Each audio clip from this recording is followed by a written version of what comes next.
Good morning, Wellesley Middle School students. This is Mr. Woolley. And remember, the information contained in this video is intended to be viewed only by the students in Mr. Woolley's classroom. By watching the video, you agree that you will not record or share the video with anyone who is not a student in Mr. Woolley's classroom. Alright, the first part of our new module today, our percents module, we'll do one big chapter out of this. And we're going to start with percents, lesson 1. Now, what we have here is a matching game. And I match the percents with the correct sentence clues. So first up, I'm half of a half. So a half is like 50% of something. So half of that would be 25% right here. That matches up perfect. So 5 inches of water in a 20 cubic inch bottle. 5 out of 20 is 1/4 or 25% also. I am less than 1 out of 100. Now 1 out of 100 would be 1%. So you're less than 1%. All right, so if I look at these, which one of these is less than 1%? All the way down here, 0.5%. So it's less than 1%. That would be H. And the chance of birthing a boy or a girl. Flip a coin, it'll land on heads or tails. Well, your chances of having a boy or a girl when you have kids someday, 50%. 50% when you flip coins. So there we go, 50%. I am less than a half, but more than a fourth. 15 out of 50 play drums in a band. Now, half is 50%, so you're less than 50%, and a fourth, remembered, is 25%. So something between 50 and 25. So you go through here, you look through, and there is only one option. Back up here at that 30%, choice C. And 15 out of 50, if you took 15 divided by 50, you get 0.3 or 30%. I'm equal to 1. 35 questions out of 35 questions answered correctly. Well, you guys know that because you guys get awesome scores sometimes. That would be your 100%. One full amount, 1, is the same as getting everything correct. This time I am more than 1, so you're greater than 1 or greater than 100%. So the 1,200 expected to be raised, 3,600 was collected. So what's more than 100% out of our choices here? There's only one of them, choice G, 300%.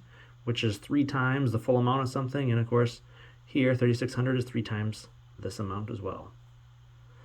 Next up, I am a tenth of a tenth. 1 penny is this part of $1. Now, a tenth of a tenth. If you took 1/10 or 10% of something and divide that by 10, you're down to 1%. And 1 penny out of $1 is 1 cent. So is there a 1% somewhere here? Yes, there is. Choice D. And finally, I am less than a fourth, but more than 100th. So I'm less than 25%, but more than 1%. 11 out of 110 earned. So which one is that? That's our choice E, 10%. All right, now let's look at how to maybe do some of those numbers and the conversions that you were hearing talk about. Now, yesterday you guys worked in IXL, hopefully kind of getting some visual representations of what you're working with. Now on these 100 square grids, 30 out of 100 would be 3 full columns. 3 out of 100 means 3 out of the 100 are shaded in. 1/3 out of 100 means not even 1 full box got shaded, just 1/3 of a box. It's not a very large amount. All right. So now what they want us to do first is turn these into fractions and decimals. All right. So anytime you have a percent, you can always put that over 100. Now sometimes they're going to ask you to put that in the lowest terms, but right here we're not focused on going to lowest terms. Now, anytime you have any percent here, whether it's 37.5 or 110 or 25%, boom, just pop it over 100, you're good to go. All right? Remember, just be careful to see if they ask for lowest terms. Like 99 over 100, I can't go lowest terms. But 25 out of 100, yes, I could divide them both by 25 and get down to 1 out of 4. So if I was asked to do that, I could, but I think at this point we should be able to handle putting fractions on the lowest terms. But that's how you start. Any percent to a fraction, put it over 100, there you go. Now as far as putting a percent into a decimal, and this one is an easy one to use. 37.5%, I slide the decimal 2 places to the left. 1, 2, and it's 0.375, as you kind of look at my work here. Put my decimal right here. Now I always got to stick a 0 in front of the decimal if there's nothing there. So 0.375. Now what do I do about like 100%? There is no decimal here. Well, pretend you have one at the end and you still slide it 2 places to the left. It's 1.00. So 1 full amount is also 100%. 110%. Same thing, pop the decimal to end if necessary, slide it to left, 1.110, so 1.10 for my final. 1%. Now in this case, you still put the decimal at the end, you still got to slide it 2 places. Now notice you're going to create like a little 0 here. That didn't exist before, but you're going to have to kind of fill in that empty spot of the place value. So don't forget your 0 out front though, 0.01. If you put 0.1 down, just slid the decimal 1 place, that's going to be 10%, not 1%. A 0.5%. Now a half will be 0.5. And then you got to slide it 2 places. So there you got 2 ghost zeros that you got to fill in there. So 0.005 for that one. 25%, put the decimal at the end, slide 2 places to the left, 0.25. And if you got 78%, put your decimal at the end, slide it 2 places left, 0.78. If you get 99%, slide it 2 places left, and you're at 0.99. And 2%, slide it once, twice. Remember, you got a little ghost 0 in there you got to fill in the empty place value with, so 0.02. It is important to make sure you have that 0 between the decimal and the 2, because otherwise it'd be 20%, and that's not 20, it's only 2%. All right, so now, up in this chart, one of the things they want us to do is go back and forth. Either they give you the percent, and you're supposed to figure out the fraction or the decimal, or they give you the decimal and you do the percent or the fraction, or maybe they give the fraction and you find all the other ones, percent, decimal, percent. Well, here's some clues about how to do this. Anytime you want to go from a percent to a decimal, all right, that's what we just did on our prior page here.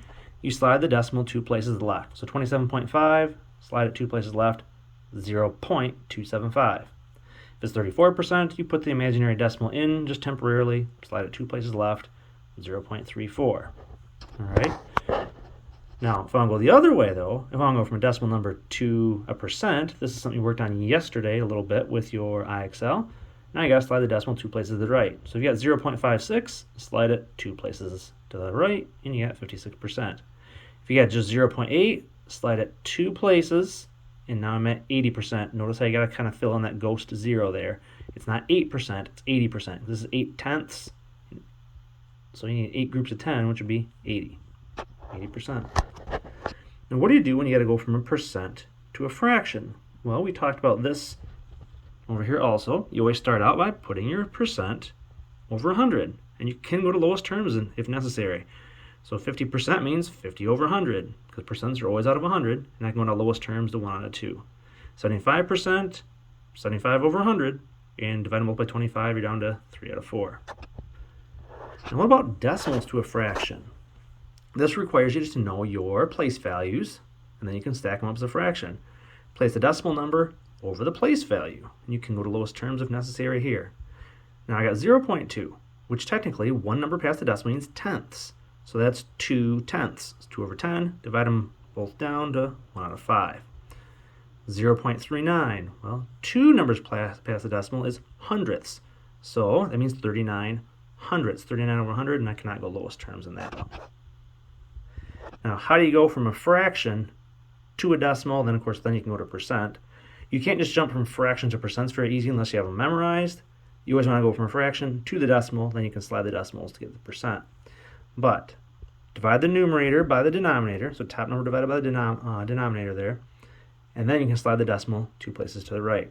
So for example, if you had 1/4, hop on your calculator, take 1 divided by 4, and you get 0.25. Slide the decimal 2 places, now you're at 25%. Or if you have a fraction like 4/25, take 4 divided by 25, slide the decimal 2 places to the right, and you get 16%. So there you go, that's how you solve those ones. And just a couple extra ones just to look at here for some examples. Create a model to represent the following percents. 90%, if you thought like those big grids, 100 square grids, 90% would be like 9 full columns all filled in, usually 10% left. So 90%. 0.9%, well, it's not even 1%, so like it's a little part of a box.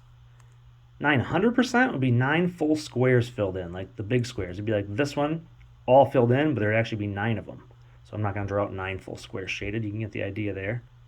0.9%, that's the same here as 0.9%. It's not even one thing fully shaded. Number 2, Benjamin believes that 0.5% is equal to 50%. Is he correct? Why or why not? Well, a half percent, that's not even 1%. It's only half of one little square. 50% is half of an entire shape. So Ben is not correct. If he would have wanted to be correct, he would have dropped this percent sign. Half, not half percent, just half of something is 50%. So he got a little goofed up maybe with that extra sign there. All right, and as a last little look here, I'm not going to go over these. That's something for you to kind of look and double check with and talk about to yourself if you need to.